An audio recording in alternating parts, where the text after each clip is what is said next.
तो वहीं दूसरी ओर राजस्थान में अंता विधानसभा सीट पे उपचुनाव हुआ 11 नवंबर को और आज मतगणना होगी। 3 प्रत्याशी तस्वीरों में आपको नजर आ रहे हैं। बीजेपी मोरपाल सुमन, कांग्रेस से प्रमोद जैन भाया और निर्दलीय नरेश मीणा। हालांकि अंता विधानसभा सीट की बात की जाए तो त्रिकोणीय मुकाबला माना जा रहा है, क्योंकि नरेश मीणा ने यह मुकाबला त्रिकोणीय कर दिया। जिस तरह से उनका प्रचार प्रसार देखा गया, युवाओं में उनके लिए उत्साह देखा गया।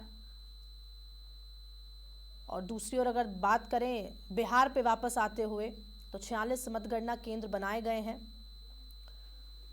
और बिहार की सत्ता की चाबी अब किसे सौंपेगी जनता, देखने दिलचस्प होने वाला है। 46 काउंटिंग सेंटर बनाए हैं। हालांकि पहले जो बैलेट पेपर हैं उनसे शुरू होगी और उसके बाद ईवीएम के पिटारे खोले जाएंगे।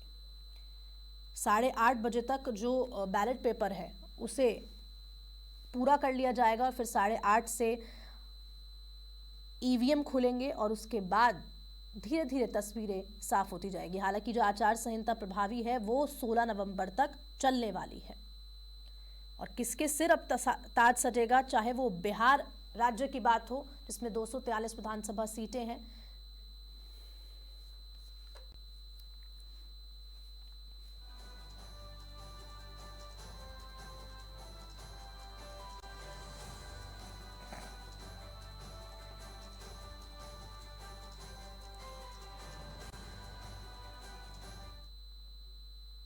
तो वहीं दूसरी ओर अंता विधानसभा उपचुनाव की मतगणना के लिए राजकीय स्नातकोत्तर महाविद्यालय में सुरक्षा के कड़े बंदोबस्त कर दिए गए हैं और इस सीट पर कुल 15 प्रत्याशियों ने अपना चुनाव लड़ा, जिसमें 3 मुख्य दावेदारों के बीच त्रिकोणीय मुकाबला, जिनमें बीजेपी के मोरपाल सुमन, कांग्रेस के प्रमोद जैन भाया के बीच कांटे का मुकाबला है। तो वहीं निर्दलीय प्रत्याशी नरेश मीणा भी दोनों की कड़ी टक्कर में नजर आ रहे हैं। त्रिकोणीय मुकाबला इस सीट पर माना जा रहा है। मतगणना सुबह 8 बजे से प्रारंभ हो जाएगी। इनमें 14 टेबलों पर 20 राउंड में ईवीएम मशीनों से मतों की गिनती की जाएगी। चुनाव में कुल 271 ईवीएम मशीनों को उपयोग में लिया गया। मतगणना में डाक मतपत्रों के मतों की गिनती भी की जाएगी।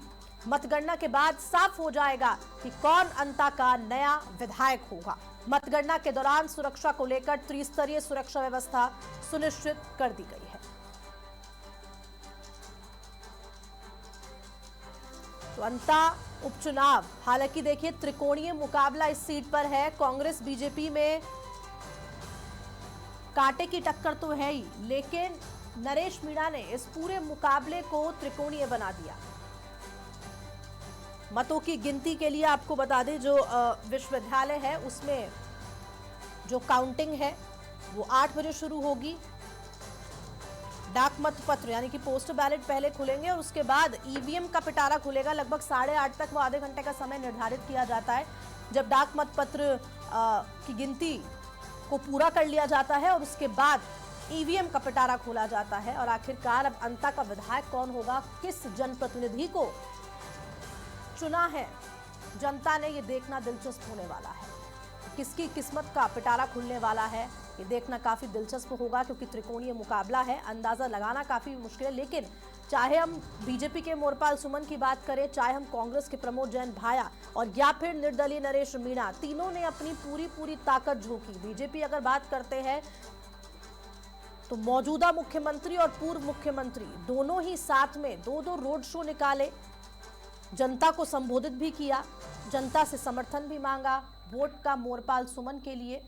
तो वहीं प्रमोद जैन भाई के लिए पूर्व मुख्यमंत्री अशोक गहलोत, पूर्व डिप्टी सीएम सचिन पायलट, गोविंद सिंह डोटासरा, नेता प्रतिपक्ष टीकाराम जूली और तमाम कांग्रेस के नेता, राजस्थान के कांग्रेस नेता पहुंचे अंता विधानसभा सीट। वहां पर संबोधन दिया, जनता से बातचीत की। और वहीं अगर निर्दलीय नरेश मीणा की अगर बात की जाए तो उनका भी जो प्रभाव है वो बहुत ही अच्छा और एक सकारात्मक रूप में पड़ता हुआ युवाओं पर खास करके नजर आया, क्योंकि आज का चेहरा। और सोशल मीडिया की अगर बात करते हैं तो नरेश मीणा की अगर बात की जाए तो सोशल मीडिया का बहुत ही, जो उनकी पूरी टीम है, बहुत जो उनके समर्थक हैं, नरेश मीणा समर्थक, बहुत ही अच्छे से सोशल मीडिया का यूज करके प्रचार प्रसार किया गया।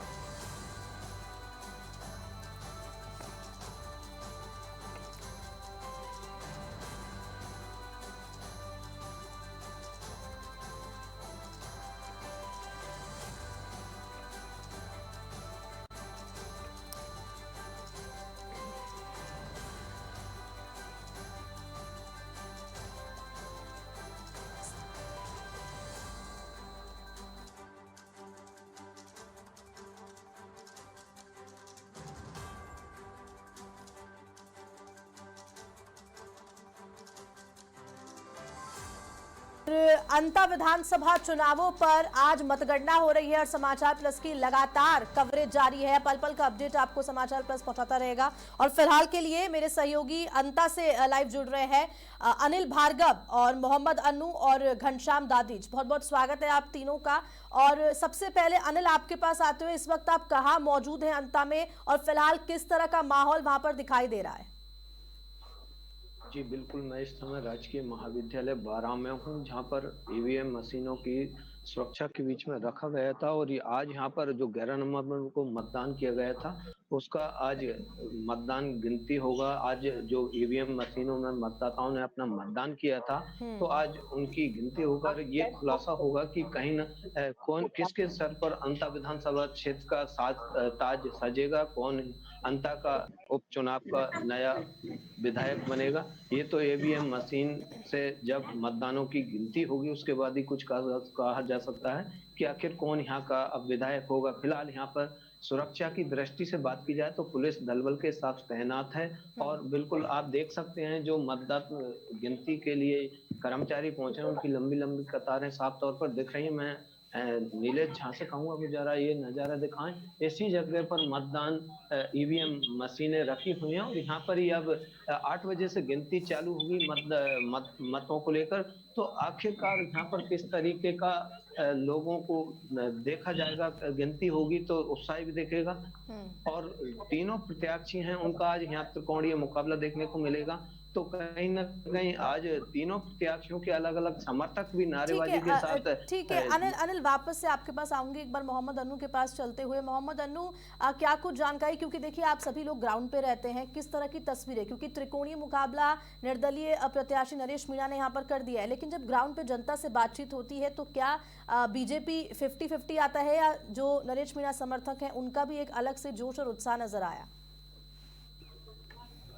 जी मैं आपको बता दूं, तीनों में ही उत्साह है। चाहे कांग्रेस में देखा जाए, वहीं भाजपा में या निर्दलियों में, तीनों में ही उत्साह देखा जा रहा है। कोई यूं नहीं कह सकता कि हम हार रहे हैं, क्योंकि जिस प्रकार से मतगणना हुई और जो 80% के ऊपर वोटिंग परसेंटेज आया, उससे सभी को चौंकाने वाला, जो वोटिंग हुई थी वो चौंकाने वाली थी। इसको लेकर कांग्रेस भी अपने दावे करती है कि हम जीत रहे हैं, तो वहीं भाजपा भी दावे कर रही है कि हम जीत रहे हैं। वहीं नरेश मीणा के समर्थक व नरेश मीणा का भी कहना रहता है कि हम भी जीत रहे हैं। लेकिन अब ये ईवीएम में जो भविष्य खेद हुआ था इनका कि आज इनके ईवीएम खुलेगी और कौन विधायक बनेगा अंत का, इसका फैसला तो अब जो 8 बजे से काउंटिंग शुरू होगी, पहले बैलेट पेपर की होगी, जहां 8:30 बजे तक पहले इसकी गिनतियां होंगी। फर्स्ट राउंड 8:30 बजे तक सामने आ जाएगा कि क्या है।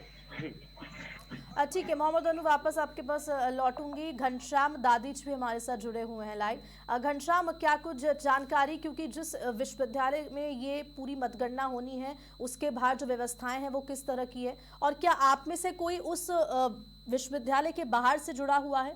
अगर कोई है तो तस्वीरें दिखा सकते हैं।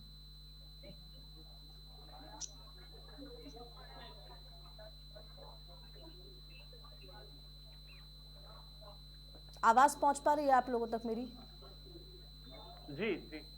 विश्व जहां पर मतगणना होनी है उसके बाहर किस तरह की व्यवस्थाएं हैं?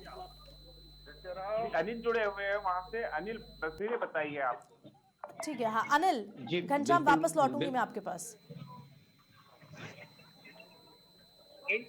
पर यहाँ पर पुलिस प्रशासन द्वारा चप्पे चप्पे पर जवान तैनात किए गए हैं। वहीं दोनों पार्टियों से संबंधित समर्थक पहुंच रहे हैं और अंदर प्रभारी लगाए गए हैं, वो भी पहुंच रहे हैं। वहीं अभी तक शांति व्यवस्था बनी हुई है। ठीक है घनश्याम, लौटूंगे आपके पास, आपकी आवाज़ थोड़ी अटक रही है। अनिल, आप जहाँ पर मतगणना होनी है वहाँ पर आप मौजूद हैं, तस्वीरें ज़रा दिखा दीजिए एक बार, किस तरह की सुरक्षा व्यवस्था की गई है? जी बिल्कुल, मैं मेरे सहयोगी नीलेश झा से कहूंगा कि वो जरा ये नज़ारा दिखाएं। यहाँ पर सुरक्षा के पुख्ता इंतजाम किए गए हैं और राजकीय महाविद्यालय के बाहर का ये नज़ारा है, जहाँ पर पुलिस बिल्कुल जो मतदान केंद्र के मतगणना होगी उसके अंदर जो पहुंच रहे हैं कर्मचारी, उनकी जांच पड़ताल की जा रही है और तमाम यहाँ पर सुरक्षा के पुख्ता इंतजाम किए गए हैं। आप साफ तौर पर मेरे पीछे देख सकते हैं और कहीं ना कहीं लोगों में अब तीनों मतदाताओं के, तीनों जो प्रत्याशी हैं उनके मतदाताओं में, उनके समर्थकों में उत्साह देखा जा रहा है। तो कहीं ना कहीं अपनी जीत को लेकर सभी प्रत्याशी उत्साहित दिखाई दे रहे हैं।